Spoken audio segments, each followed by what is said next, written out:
اما بعد فاعوذ باللہ من الشیطان الرجیم بسم اللہ الرحمن الرحیم 19ویں پارے کا مختصر خلاصہ بیان کرنے سے پہلے کچھ باتیں 18ویں پارے کی ہم نے کل بیان کی تھی، کچھ آج آپ کے سامنے رکھتے ہیں۔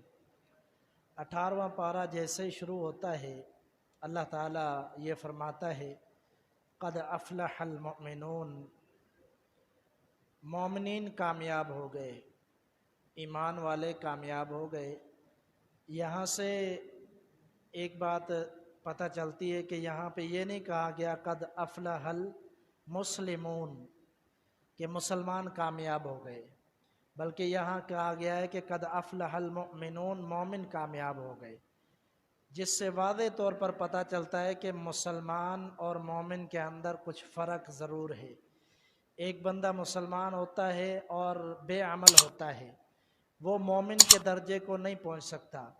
ایک مسلمان ہے اور عملدار، عمل کرنے والا ہے، نیکوکار ہے، نیکیاں کرنے والا، عبادت کرنے والا، فرائض کو ادا کرنے والا، اسی کو مومن قرار دیا گیا ہے۔ جس کے اندر کامل ایمان موجود ہو وہ شخص کامیاب ہے۔ جس کے پاس عمل نہیں ہے اس کے پاس کامل مکمل ایمان نہیں ہے، ایمان کے اندر کمی کوتاہی ہے۔ تو اس لیے یہی کہا گیا اللہ کی طرف سے کہ مومن کامیاب ہو گئے۔ پھر اگر آپ آگے اسی آیات کو، اسی سورۃ مومنون کو پڑھیں تو اللہ فرماتا ہے وہ لوگ جو فضولیات سے دور رہتے ہیں، وہ لوگ جو نمازیں قائم کرتے ہیں، وہ لوگ جو زکوٰۃیں ادا کرتے ہیں، یہ مومنین کی کچھ صفات بھی بیان کی گئی ہیں۔ یعنی عمل کرنے والا جو شخص مسلمان ہے وہی کامیاب ہے، اسی کو مومن قرار دیا گیا ہے۔ تو یہ 18ویں پارے کے اندر، شروع کے اندر بیان ہوا ہے۔ اس کے بعد اسی پارے کے اندر والذین یرمون المحصنات الغافلات، اللہ تعالیٰ نے فرمایا وہ لوگ کہ جو محصنات، غافلات، ایسی عورتوں پر جو نیک ہیں، شادی شدہ ہیں، نیکوکار ہیں، ان پر جو لوگ الزام تراشیاں کرتے ہیں، فرمایا کہ ان پر اللہ کی لعنت ہے۔ یعنی نیکوکار عورتوں پر ان کو بدنام کرنے کے لیے، رسوا کرنے کے لیے ان پر الزام تراشیاں کرتے ہیں، اللہ نے فرمایا ایسے لوگوں پر لعنت ہے۔ اور اسی پارے کے اندر ان کی سزا بھی بتائی گئی ہے، سنائی گئی ہے کہ ایسے لوگوں کے لیے سزا کیا ہے کہ ان کو 80 کوڑے لگائے جائیں۔ یہ شرعی سزا مقرر ہے۔ اگر یہ جھوٹ ثابت ہو جائے، اگر الزام ثابت ہو جائے تو پھر 80 کوڑے ان لوگوں کو لگائے جائیں گے۔ یہاں سے سیدہ عائشہ صدیقہ رضی اللہ تعالیٰ عنہ کا بھی اسی پارے کے اندر، سورۃ نور کے اندر واقعے کا تذکرہ بھی کیا گیا ہے، جو واقعہ افک کہا جاتا ہے کہ سیدہ عائشہ صدیقہ رضی اللہ تعالیٰ عنہ پر جو منافقین نے تہمت لگائی تھی، اس وجہ سے بھی جب اللہ تعالیٰ نے قرآن کی آیت نازل فرمائی کہ یہ الزام تھا، یہ جھوٹ تھا، تو پھر ان لوگوں کو سزا دی گئی، اور ان لوگوں کو سزا دیتے ہوئے 80 کوڑے لگائے گئے۔ اور پھر ان میں سے ایک شخص تھا مستح، ایک شخص تھا مستح، وہ بھی صحابی تھا، لیکن وہ ان کی باتوں کے اندر آ گیا تھا۔ اس نے کہا کہ انسان ہے، ہو سکتا ہے غلطی ہو گئی ہو، یعنی وہ بھی شک کے اندر مبتلا ہو گیا تھا، اس وجہ سے بھی اس کو بھی کوڑے لگائے گئے۔ اور پھر یہ ایسا شخص تھا کہ جس کی سیدنا ابو بکر صدیق رضی اللہ تعالیٰ عنہ کچھ مدد کیا کرتے تھے، ان کے لیے کچھ نفقے کا انتظام کیا کرتے تھے، جیسا کہ آج کل کہا جاتا ہے راشن وغیرہ دینا، تو اس طرح ان کو سنبھالا کرتے تھے، ان کے رشتہ دار بھی تھے۔ تو پھر جب یہ واقعہ ہوا، یہ معاملہ ہوا، تو سیدنا ابو بکر صدیق رضی اللہ تعالیٰ عنہ ناراض ہو گئے۔ انہوں نے کہا کہ میں اس کو سنبھالتا بھی ہوں، اور اس نے میری لخت جگر سیدہ عائشہ صدیقہ کے ساتھ جو معاملہ ہوا، اس نے منافقین کا ساتھ دیا، اس لیے غصہ ہو کر انہوں نے کہا کہ میں آج کے بعد اس کو کچھ بھی نہیں دوں گا۔ تو اللہ تعالیٰ نے اس معاملے پر سیدنا ابو بکر صدیق رضی اللہ تعالیٰ عنہ کو تنبیہ کی اور فرمایا وَلَا يَأْتَلِ أُولُو الْفَضْلِ مِنْكُمْ وَالسَّعَةِ، فرمایا کہ ایسے لوگ جو فضل والے ہیں اور جو سعت والے ہیں، طاقت والے ہیں، اللہ نے ان کو دیا ہے، تو اپنے ہاتھ کو نہ روکیں، ایسا معاملہ نہ کریں کہ دنیاوی ایسے معاملات کی وجہ سے کسی کا نان نفقہ بند نہ کر دیں، ان سے منہ نہ پھیر لیں، بلکہ اللہ تعالیٰ نے آگے ہی فرمایا اسی آیت کے اندر فَلْيَعْفُوا وَلْيَصْفَحُوا، فرمایا کہ معاف کر دو، درگزر کر دو، یہی تمہارے لیے بہتر ہے، اور چاہیے کہ یہ معاملہ دوبارہ شروع کر دیا جائے۔ تو سیدنا ابوبکر صدیق رضی اللہ تعالیٰ عنہ نے جب یہ آیت نازل ہوئی، انہوں نے پھر دوبارہ سے ان کا نان نفقہ شروع کر دیا۔ تو یہ معاملہ بتلایا گیا کہ کتنا بھی بڑا معاملہ ہو جائے، یہاں پر ایک بہت بڑی نصیحت ہے ایمان والوں کے لیے کہ کتنا بھی بڑا معاملہ ہو جائے تو آخر کار معافی اور صلح کرنی چاہیے۔ ایسا نہیں ہے کہ زندگیاں گزر جائے، بندہ قبر میں پہنچ جائے اور کسی کو معاف نہ کرے، صلح کرنے کے لیے تیار نہ ہو، یہ نہیں ہونا چاہیے، بلکہ معافی اور درگزر سے کام لینا چاہیے۔ حتیٰ کہ سیدہ عائشہ صدیقہ رضی اللہ تعالیٰ عنہا، انہوں نے بھی ان سب لوگوں کو معاف کر دیا تھا، انہوں نے بھی ان لوگوں کو معاف کر دیا جو اس اہم معاملے کے اندر الزام تراشی کے اندر شامل تھے۔ تو یہ معاملہ اور یہ ہمارے لیے بھی بڑی نصیحت ہے۔ اس کے بعد اللہ تعالیٰ نے اسی پارے کے اندر یہ معاملہ بھی ذکر کیا ہے کہ بندے کا جو پیدا ہونا ہے، تخلیق کا جو معاملہ ہے، اس کو بھی اللہ تعالیٰ نے بیان کیا ہے بڑے لمبی تفصیل کے ساتھ، اور یہاں پر اللہ تعالیٰ نے مراحل بیان کیے ہیں کہ یہ مرحلہ کیسے ہوتا ہے۔ بچہ جب پیدا ہوتا ہے ماں کے پیٹ کے اندر، اللہ تعالیٰ نے فرمایا کہ انسان کو ہم نے پہلے مٹی سے پیدا کیا، اس کے بعد فرمایا کہ ایک قطرہ ہوتا ہے، جو قطرہ ہم محفوظ جگہ پر رکھ دیتے ہیں، محفوظ کر دیتے ہیں ماں کے پیٹ کے اندر، جس کو رحم کہا جاتا ہے، فرمایا کہ اس کے اندر محفوظ کر دیتے ہیں۔ اس کے بعد وہ جمع ہوا خون بن جاتا ہے، اس کے بعد وہ بوٹی کی شکل اختیار کر دیتا ہے، پھر اللہ نے فرمایا ہم اس بوٹی کو ہڈیوں کی شکل دے دیتے ہیں، اس کے بعد ہڈیاں ہوتی ہیں، پھر اس ہڈی پر ہم گوشت چڑھا دیتے ہیں، پھر فرمایا کہ ایک چہرہ ایک شکل عطا کر دیتے ہیں، اپنے حکم سے، اپنے اذن سے وہ شکل بن جاتی ہے جو وہ بچہ ہوتا ہے ماں کے پیٹ کے اندر۔ تو یہ سارے مراحل ہیں جو اللہ تعالیٰ نے تفصیل کے ساتھ بیان کیے ہیں۔ یہ اللہ تعالیٰ کی قدرت کی ایک بہت بڑی نشانی ہے کہ اللہ تعالیٰ نے ایک ہی قطرے کو جمع ہوا خون بنا دیا، پھر اس کے بعد اللہ تعالیٰ نے اس کو بوٹی بنا دیا، پھر اس کو ہڈی بنا دیا، پھر ہڈی کے بعد ایک ڈھانچہ بنا دیا، پھر اس پر گوشت چڑھا دیا، پھر شکل دے دی۔ یہ ایک عظیم اللہ تعالیٰ کی تخلیق ہے۔ یہ بیان فرمائی اللہ تعالیٰ نے اس لیے کہ عبرت حاصل کرو، کہ تم لوگ سمجھتے ہو کہ ہم بہت کچھ ہیں، پھر جب دنیا میں آتے ہو تو تکبر کرنے لگ جاتے ہو۔ یہاں سے عبرت حاصل کرو کہ اللہ تعالیٰ نے کس قطرے سے تمہیں اپنے ماں کے پیٹ میں رحم کے اندر کس طرح محفوظ کیا، اور پھر 9 یا 10 مہینے کے بعد جب تمہاری آنکھ کھلی تو اس دنیا کے اندر آنکھ کھلی، اور وہ بھی مراحل کیسے اللہ تعالیٰ نے تمہارے لیے طے فرمائے۔ جو یہ معاملات گزر کر بندہ دنیا میں آتا ہے، اس کو سمجھنا چاہیے کہ میری کوئی حیثیت نہیں ہے، مجھے پیدا کرنے والا اللہ تعالیٰ ہے، اسی کی عبادت کرنی چاہیے، اسی کے لیے عاجزی اختیار کرنی چاہیے۔ اسی پر اللہ تعالیٰ نے ایک اور بڑا اہم معاملہ ذکر فرمایا ہے اس پارے کے اندر، سورۃ نور کے اندر۔ یہ 19ویں پارے کے اندر نہیں بلکہ 18ویں پارے کے اندر، سورۃ نور کے اندر جو معاملات ذکر ہیں وہ اکثر اوقات پر پردے کے معاملات ہیں، گھریلو معاملات ہیں، شوہر اور خاوند کے معاملات ہیں، اس طرح الزام تراشیاں، معاشرے کے معاملات، گھریلو جو معاملات ہیں ان کا تذکرہ کیا گیا ہے۔ یہاں پر اللہ تعالیٰ نے ایک اور معاملہ یہ بیان فرمایا والذین یرمون ازواجہم ولم یکن لہم شہداء، فرمایا کہ وہ لوگ کہ جو اپنی زوجہ پر، اپنی بیوی پر الزام لگاتے ہیں، بدکاری کا الزام لگاتے ہیں، اور ان کے پاس کوئی گواہ موجود نہیں ہے، ان کے پاس 4 گواہ موجود نہیں ہے، اب اس نے کیا کرنا ہے؟ اب اس کا معاملہ اللہ تعالیٰ نے بیان فرما دیا اس آیت کے اندر، اور فرمایا کہ اس کا معاملہ یہ ہے کہ اب اس کو عدالت کے اندر پیش کیا جائے گا، لوگ موجود ہوں گے، ان لوگوں کے سامنے اس نے 4 قسمیں کھانی ہیں، 4 قسمیں، اس کی بیوی کو بھی شریک کیا جائے گا، وہ بھی ہوگا۔ اب دونوں نے 4 قسمیں کھانی ہے۔ قسمیں کھانے کے بعد اس نے یہ کہنا ہے کہ اگر یہ میں نے جھوٹ بولا ہے تو مجھ پر اللہ کی لعنت ہو، یہ اس نے کہنا ہے مرد نے، اور پھر عورت نے بھی اسی طرح قسمیں کھانی ہے اور اپنی صفائی پیش کرنی ہے۔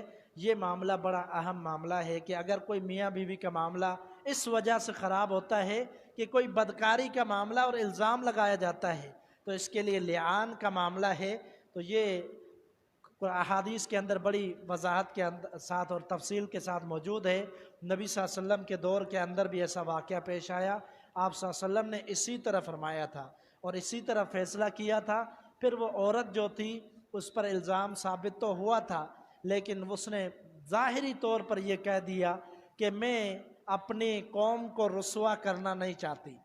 اس نے یہ قسمیں اٹھائی، اپنے آپ کو ملعونہ قرار دے دیا، یعنی قسمیں کھا کر یہ کہہ دیا کہ اگر میں جھوٹی تو مجھ پر اللہ کی لعنت۔ اور یقیناً وہ ثابت بھی ہو گیا تھا الزام، اس کے شوہر نے سچ کہا تھا، تو اس نے یہ الزام اپنے سر لے لیا، لیکن اس کو ماننے کے لیے تیار نہ ہوئی، لعنت اپنے سر لے لی۔ تو یہ معاملہ بہت ہی سنگین ہے۔ جو بندہ یہاں تک اللہ کی 4 قسمیں کھا کے پھر بھی معاملے کو نہ سمجھے اور مانے نہ، تو یقیناً وہ لعین ہے، ملعون ہے، چاہے وہ عورت ہو یا مرد ہو۔ تو یہ بھی ایک اہم معاملہ اس صورت کے اندر بیان کیا گیا ہے۔ اس کے بعد اللہ تعالیٰ نے یہ معاملہ بھی بیان کیا، یا ایھا الذین آمنوا لا تدخلوا بیوتا حتی تستأنسوا، فرمایا کہ کسی کے گھر جلدی سے جا کر اچانک سے داخل نہ ہو جاؤ۔ کسی کے گھر جانے کا معاملہ ہو، اگرچہ تمہارے رشتہ دار ہوں، اور یہاں سے ایک بات اور بھی اہم ہے، اگرچہ اپنا بھی گھر ہو تو پھر بھی کیا کرنا ہے؟ پہلے اجازت طلب کرنی ہے۔ اور اگر کسی کا دروازہ بند ہے، حدیث کے الفاظ ہے، نبی صلی اللہ علیہ وسلم نے فرمایا کہ 3 مرتبہ دروازہ بجاؤ، اگر جواب نہیں آتا تو واپسی لوٹ جاؤ۔ اور یہ طریقہ کار شریعت کا ہے کہ کسی کے بھی گھر جاؤ تو اجازت لے کر جاؤ، دروازہ بجاؤ اور اس کی اجازت ملے تو پھر داخل ہو، ایسے ہی داخل نہ ہو جاؤ۔ اور پھر اجازت ملے تو اس آیت کے اندر آگے الفاظ ہیں کہ پھر ان کے گھر والوں پر پہلے سلام کہو، السلام علیکم ورحمۃ اللہ وبرکاتہ، یہ سلام کہہ کر پھر داخل ہونا ہے۔ تو یہ اور بھی بہت سارے معاملات، جیسا کہ یہ فرمایا کہ کل للمؤمنین یغضوا من ابصارہم ویحفظوا فروجہم، یہ معاملہ بھی اسی صورت کے اندر ہے کہ مومنین کے لیے کہہ دیجئے کہ اپنی نظروں کو جھکا لیں اور اپنی شرمگاہوں کی حفاظت کریں۔ اور یہی الفاظ اللہ تعالیٰ نے عورتوں کے لیے بھی استعمال کیے ہیں۔ ہمارے معاشرے کے اندر اکثر یہ بات ہوتی ہے کہ مرد حضرات جو ہیں وہ نظریں جھکائیں اور عورتوں کا کوئی معاملہ نہیں ہے، حالانکہ یہاں قرآن مجید میں اللہ تعالیٰ فرماتا ہے وَقُلْ لِلْمُؤْمِنَاتِ، فرمایا کہ مومنات عورتوں کو بھی یہی چاہیے کہ وہ بھی اپنی نظریں جھکا لیں اور اپنی شرمگاہوں کی حفاظت کریں، یعنی یہی مرد سے وہ بھی زیادہ مردوں کو نہ دیکھے اور اس سے نظریں چرائیں، نظریں جھکائیں۔ اور مرد کے لیے بھی یہی ہے کہ عورتوں کو بار بار نہ دیکھیں اور نظریں جھکا کر رکھیں۔ اور صرف شریعت کے اندر اتنی اجازت ہے، اگر آپ کی نظر پڑ جاتی ہے پھر اس کے بعد دوبارہ نہیں دیکھنا، کیونکہ یہ اچانک ہو جاتا ہے کبھی کبھی، لیکن دوبارہ نہیں دیکھنا۔ یہ شریعت کے معاملات ہیں اور بہت زیادہ سختی ہے جو ہمارے معاشرے کے اندر کوئی سختی نہیں کی جاتی۔ یہاں پر یہ بات بھی بڑی اہم ہے کہ ہم لوگ موبائل دیکھتے ہیں یا خبریں سنتے ہیں، وہاں پر غیر محرم عورتیں ہوتی ہیں، ان کو بار بار دیکھنا اور پھر ان کی خبریں سننا، یہ بھی شریعت کے خلاف ہے۔ اگر کوئی عورت خبریں سنا رہی ہے، اتنا ہی ضروری ہے تو پھر آپ کو دیکھنا ضروری نہیں ہے کہ آپ دیکھتے بھی رہیں، خبریں سنتے رہیں، بلکہ اس سے بہتر ہے کہ اپنی نظریں جھکا کر خبریں سنیں۔ یا تو ضروری نہیں ہے، آپ اخبار بھی پڑھ سکتے ہیں، دوسرے ذرائع بھی ہیں کہ جس کے ذریعے آپ کو پتہ چل سکتا ہے کہ ملک کے حالات کیا ہیں، کیا معاملات ہیں، لیکن ان معاملات کو بھی غور کرنا چاہیے اور ان سے بھی بچنا چاہیے۔ یہاں پر 19ویں پارے کے مختصر 3-4 باتیں ہم ذکر کر دیتے ہیں۔ یہاں پر 19ویں پارے میں اللہ تعالیٰ نے یہ بیان کیا کہ کفار مکہ نے، مشرکین نے نبی صلی اللہ علیہ وسلم کی نبوت پر اعتراضات کیے۔ 3 اعتراضات کیے۔ ایک اعتراض یہ کیا کہ نبی صلی اللہ علیہ وسلم جو بات کرتے ہیں، آپ صلی اللہ علیہ وسلم یہ جو باتیں کرتے ہیں، اور ہم نے دیکھا ہے کہ آپ صلی اللہ علیہ وسلم کے پاس دنیاوی مال متاع نہیں ہے، اور یہ کہتے ہیں کہ میں اللہ کا نبی ہوں، تو پھر دنیا کا مال متاع ہونا چاہیے تھا، بڑے پیسے والے ہوتے، بڑی دولت والے ہوتے، یا اگر یہ کہتے ہیں کہ میں اللہ کا نبی ہوں تو پھر ان کے ساتھ فرشتے کیوں نہیں نازل ہوتے؟ فرشتے نازل ہونے چاہیے اس کے ساتھ۔ یا اگر یہ کہتا ہے میں اللہ کا نبی ہوں تو پھر یہ لوگوں کی طرح، عام لوگوں کی طرح کھاتا پیتا کیوں ہے؟ یعنی عام لوگوں کی طرح بازاروں کے اندر چلتا ہے، شادیاں کرتا ہے، یہ معاملات ہیں۔ تو یہ 3 اعتراضات کیے اللہ تعالیٰ نے اسی 19ویں پارے کے اندر ان اعتراض کا رد بھی کیا ہے۔ اللہ تعالیٰ نے فرمایا کہ اگر ہم چاہیں تو پیغمبر کو بہت کچھ دے دیں، لیکن ہم دیں گے۔ وہ دیں گے، کب دیں گے؟ آخرت میں ہم نے بہت کچھ اپنے پیغمبر کے لیے تیار کیا ہوا ہے۔ وہ ابدی زندگی ہے، اس کے اندر ہم نے بہت کچھ دینا ہے۔ اور جو ان کا اعتراض ہے کہ فرشتے کیوں نہیں نازل ہوئے اس کے ساتھ، تو اللہ تعالیٰ نے فرمایا کہ یہ جو کہتے ہیں فرشتے نازل کیوں نہیں ہوئے، اگر فرشتے نازل ہو گئے تو پھر ان کے لیے کوئی مہلت نہیں ہوگی۔ فرشتے تو اللہ کا عذاب لے کر آتے ہیں۔ جو جبریل امین ہے وہ وحی لے کر آتا ہے، ظاہر نہیں ہوتا۔ ضروری تو نہیں ہے ہر وقت فرشتے پیغمبر کے ساتھ ظاہر ہوں، چلتے پھرتے ہوں پیغمبر کے ساتھ۔ اللہ کے اصول ہے، اللہ کے قوانین ہیں، ان کے مطابق جو فرشتہ آتا ہے وحی لے کر وہ آتا ہے، نبی صلی اللہ علیہ وسلم پر وحی لے کر آتا ہے۔ جو فرشتے اس کے علاوہ آئیں، اللہ فرماتا ہے وہ پھر عذاب لے کر آئیں گے، پھر تمہارے لیے مہلت نہیں ہوگی، پھر عذاب میں تم لوگ غرق اور برباد ہو جاؤ گے۔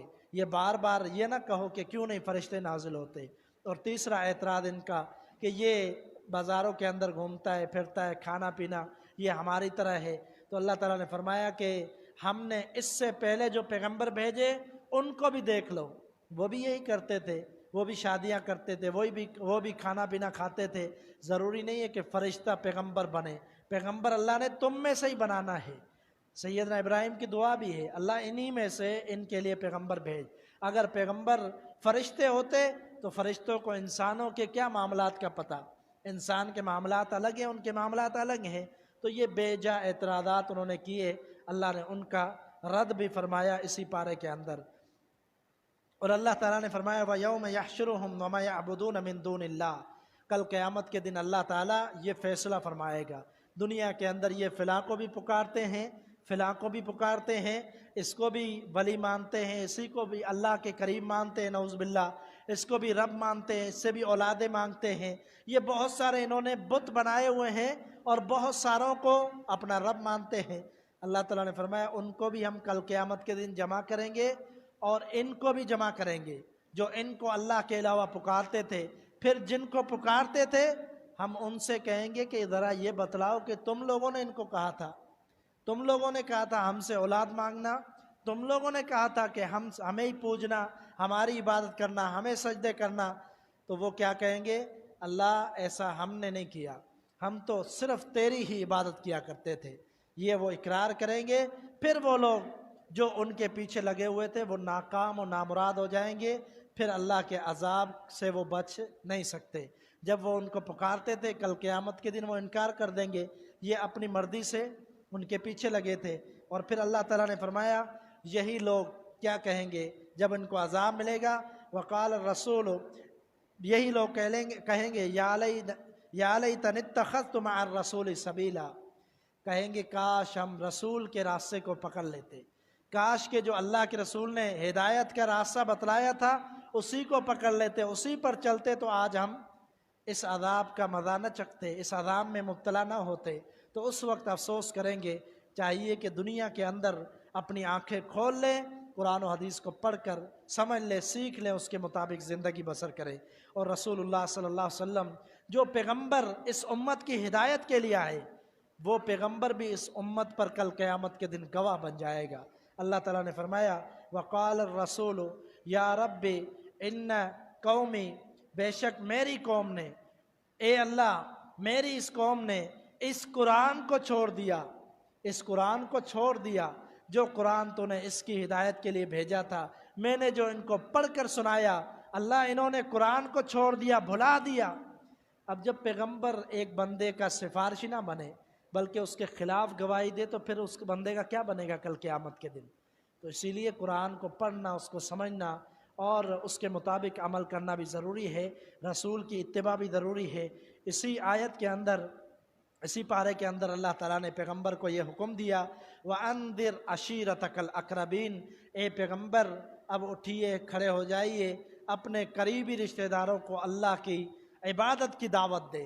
یہی آیت تھی جس کے بعد نبی صلی اللہ علیہ وسلم نے طائف کے میدان میں کھڑے ہو کر لوگوں کو بلایا تھا، اپنی قوم والوں کو بلایا تھا، اور پھر آپ صلی اللہ علیہ وسلم نے اعلان کیا تھا عبادت اللہ کی کرو، بتوں کو چھوڑ دو، ان کی عبادت نہ کرو، ایک اللہ کی عبادت کرو، وہی الہ ہے، لا الہ الا اللہ، اللہ کے علاوہ کوئی معبود نہیں ہے۔ اور پھر نبی صلی اللہ علیہ وسلم نے اعلان فرمایا، آپ صلی اللہ علیہ وسلم کی حدیث ہے، آپ صلی اللہ علیہ وسلم نے قوموں کے نام دیے، آپ صلی اللہ علیہ وسلم نے یہ بھی فرمایا اے بنی ہاشم اپنے آپ کو جہنم سے خود بچا لو، اے بنی عبد مناف اپنے آپ کو جہنم سے خود بچا لو، حتیٰ کہ آپ نے فرمایا یا فاطمہ تو انقذی نفسک من النار، اے فاطمہ میری لخت جگر اپنے نفس کو جہنم کی آگ سے تو نے خود بچانا ہے، میں کسی کام نہیں آؤں گا۔ دنیا کے اندر اگر کچھ چاہیے تو میں حاضر ہوں دینے کے لیے، آخرت میں کچھ نہیں کر سکتا، میں بھی بے بس ہوں، اللہ کا میں رسول ہوں، میں نے حق بتلا دیا ہے، آپ نے اس پر عمل کر کے اپنے آپ کو جہنم سے بچانا ہے۔ تو یہ اس پارے کے اندر سیدنا داؤد کا بڑا عظیم واقعہ ہے، سیدنا سلیمان کا، انشاءاللہ وہ ہم آپ کے سامنے کل رکھیں گے۔ اور اس کے اندر سورۃ نمل ہے جس کا نام چونٹی پر رکھا گیا ہے۔ نمل کا معنی ہوتا ہے چونٹی، نملتن کا معنی ہوتا ہے ایک چونٹی، اور نمل کا معنی ہوتا ہے زیادہ چونٹیاں۔ کیا وجہ ہے کہ اس سورت کا نام چونٹی کے نام پر رکھا گیا، وہ انشاءاللہ واقعہ ہم کل آپ کے سامنے رکھیں گے۔ اللہ تعالیٰ سے دعا ہے حق سچ سمجھنے اور اس کے مطابق زندگی بسر کرنے کی توفیق عطا فرمائے۔ وما توفیق الا باللہ۔